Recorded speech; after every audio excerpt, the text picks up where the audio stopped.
কি উম্মাদের মতো সন্ত্রাসী কাদায় আমাদের হৃদয়ের স্পন্দন, যাকে বাংলাদেশের 18 কোটি জনগণ হৃদয়ে ধারণ করে, যার দিকে তাকে বাংলাদেশের মানুষ স্বপ্ন দেখছে একটি সুন্দর মানবিক বাংলাদেশ গড়ার, যার চোখের দিকে তাকিয়ে বাংলাদেশের মানুষ আশা করে রয়েছে যে বিগত 70 বছর বাংলাদেশের মানুষকে যেভাবে নিষ্পিত করা হয়েছে সেই বাংলাদেশের মানুষের অধিকার ফিরিয়ে দিয়ে একটি মানবিক সুন্দর বাংলাদেশ গঠন করবে।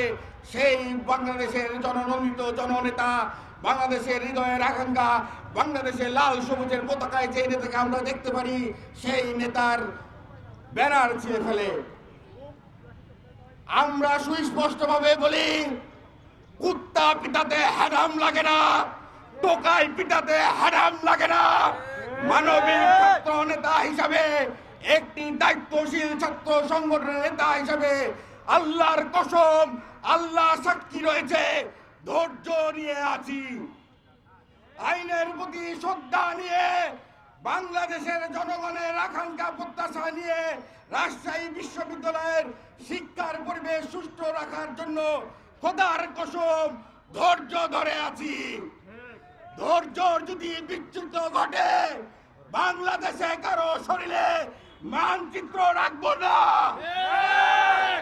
আমরা রাজশাহী বিশ্ববিদ্যালয়ে 5ই আগস্টে গণ অভ্যুত্থানের পরে রাজশাহী বিশ্ববিদ্যালয়ে কোন শিক্ষক বলতে পারবে না রাজশাহী বিশ্ববিদ্যালয়ের ছাত্র কোন নেতা এই প্রশাসন ভবনে কোন তদবির করতে গেছে, ওই ইঞ্জিনিয়ার ইনস্টিটিউটে কোনদিন তদবির করতে গেছে।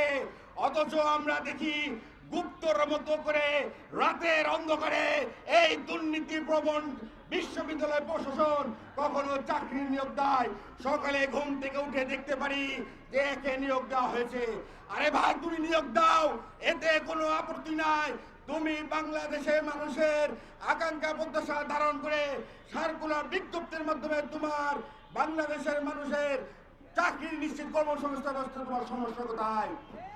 আজকে অনলাইনে ঘুরলেই, বিশ্ববিদ্যালয় পরিবারে ঢুকলেই দেখা হয় শিক্ষার্থীদের হাহাকার, মেধাবী শিক্ষার্থীরা চাকরি পায় না।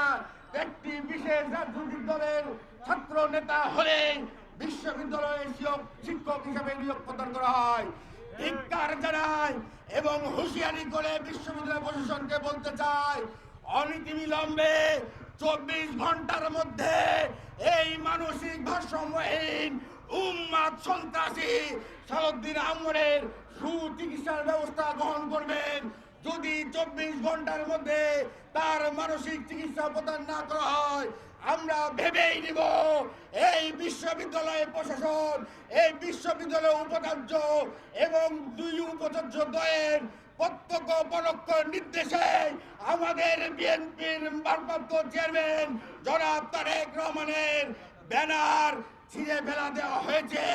এবং 12 ফেব্রুয়ারি বাংলাদেশের জনগণের ভোটে নির্বাচিত হয়ে আপনার সাথে কিন্তু কথা বলতে আসবো আমি, সুলতান আহমেদ রাহি। এই আশা ব্যক্ত রেখে সকলকে ধৈর্যের সাথে এই সকল ষড়যন্ত্র যারা পার্শ্ববর্তী দেশের অর্থ নিয়ে বাংলাদেশকে নির্বাচনকে বিভাজন করতে চায়, সকলকে ধৈর্যের সাথে সতর্কতার সাথে এই ষড়যন্ত্র মোকাবেলা করার নির্দেশ হইল। আমরা কোনো সংঘাত চাই না, আমরা রাজশাহী বিশ্ববিদ্যালয়ের শিক্ষা সুষ্ঠু পরিবেশ চাই, আমরা সকলে সহাবস্থান চাই।